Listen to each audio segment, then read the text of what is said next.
great to have you watching CNN Student News Today. I'm Carl Azus at the CNN Center. First up, last night was round 3 of 3.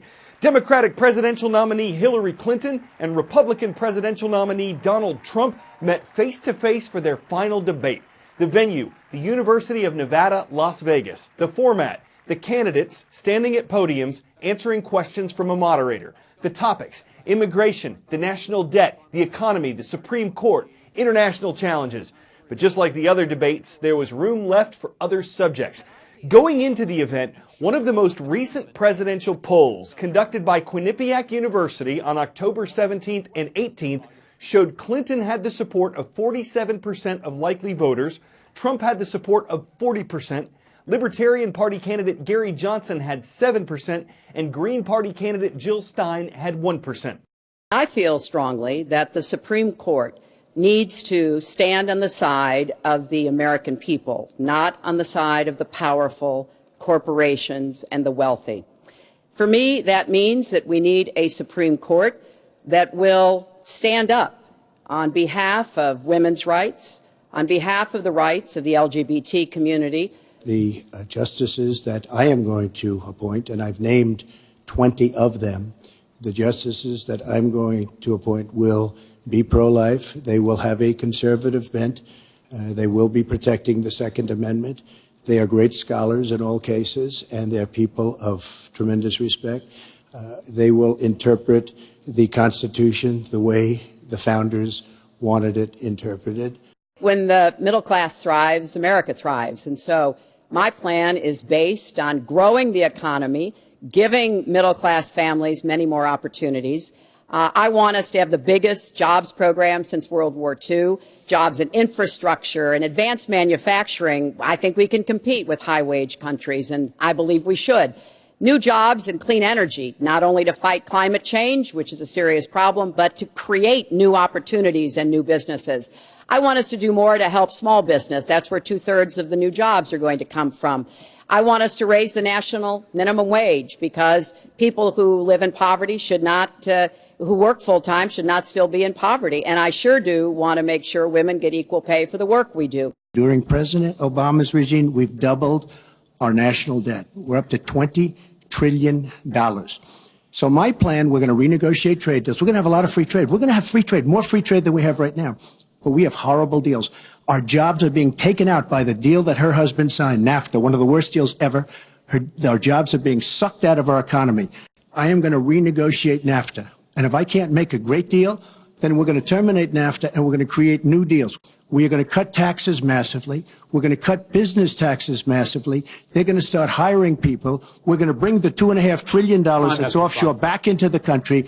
We are going to start the engine rolling again because right now our country is dying at 1% GDP. She wants to give amnesty, which is a disaster and very unfair to all of the people that are waiting online for many, many years.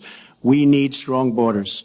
In the audience tonight, we have 4 mothers of, these are unbelievable people that I've gotten to know over a period of years whose children have been killed, brutally killed by people that came into the country illegally. You have thousands of mothers and fathers and relatives all over the country. They're coming in illegally. Drugs are pouring in through the border. We have no country if we have no border. I voted for border security, and there are some limited places where that was appropriate. There also is necessarily going to be new technology and how best to deploy that. But it is clear when you look at what Donald has been proposing, he started his campaign bashing immigrants, calling Mexican immigrants rapists and criminals and drug dealers, that he has a very different view about what we should do to deal with immigrants. Now, what I am also arguing is that bringing undocumented immigrants out from the shadows, putting them into the formal economy will be good because then employers can't exploit them and undercut Americans' wages. Okay, next story. All this week we've covered America's heroin epidemic, a recent and major increase in abuse of and overdoses from the drug.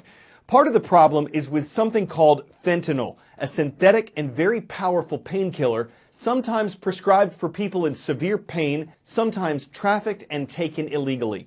The U.S. is trying to get other countries to help decrease global trade in the chemicals used to make illegal fentanyl. Our last report in this series visits a forensics lab to show you how fentanyl is detected and why it's so dangerous.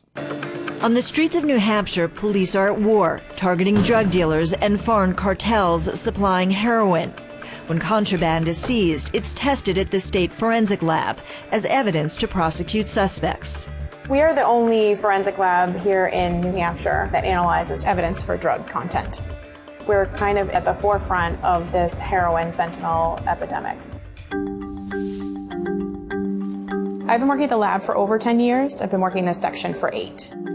Over that time, how have you seen heroin cases grow? We've definitely seen an increase in heroin cases. Probably 50% of the cases I get on a daily basis have either heroin or fentanyl. So we're going to select this spoon that has the larger amount of tan residue, and we're going to scrape that material off, weigh it, and then do analysis to try to determine if it's heroin.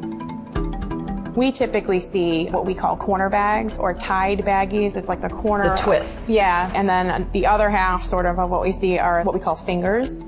They're wax paper bags that have been filled with powder and then compressed. The rise of heroin is based on supply and demand. To promote business, traffickers are creating a more powerful high.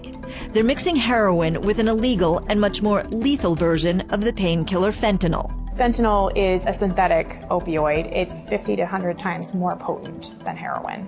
This amount would kill you if you took heroin. That's right. And this, you can barely even see it, but this scant amount, this would be a fatal dose of fentanyl. If we're talking 2 pure samples, yes. When I started in this section 8 years ago, our backlog was somewhere under 1,000 cases. We now have over 3,400 cases backlogged. So we're taking in more than we can actually do in the course of a month. When did you see a shift from pills to actual heroin and then even to fentanyl? Somewhere around 2010, there was a change in the way pharmaceutical opioids were allowed to be prescribed. As people could not get the oxycodone-containing tablets that they were used to, they sort of shifted over to use heroin. And then we saw an increase in fentanyl cases.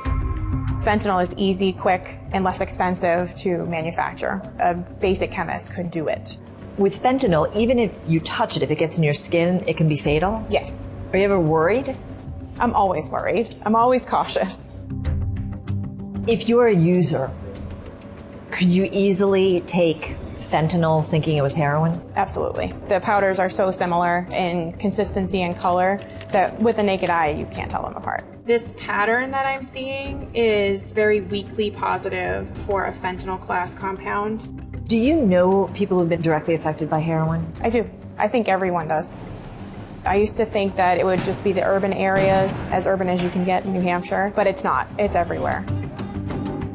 By doing what you're doing, do you feel you're trying to push back that flow of drugs on some levels? Absolutely. I mean, that's why we work in public service. We get, that satisfaction of helping to sort of stem the tide, hopefully push back a little bit and help our communities in that way. Want to thank the thousands of you who've already signed up for our new daily email. It's totally free, it gives you a heads up on what we're covering, and it replaces our previous service that many of you signed up for years ago. Only way to get the new email is to go to cnnstudentnews.com, scroll down and click the banner that says sign up for the daily email. Well, it's a heated election. There are smear campaigns going on, howling protests, money's at stake, and no one knows who will become president of the Alaska Zoo. 3 animals are on the ballot. The incumbent, Apoon the polar bear, the challengers, George the magpie, and Tenali the wolf. The polls show that a leadership change is likely, but whoever wins, the money raised from the race goes right back to the animals. So will the wolf become leader of the pack, or is this race for the birds? They'll have to stay anchoraged on message when they're Alaska the tough questions. They can't fleece the voters or leave the nest unprotected. One thing's for sure, the outcome's going to be wild, y'all. For CNN Student News, I'm Carl Azuz.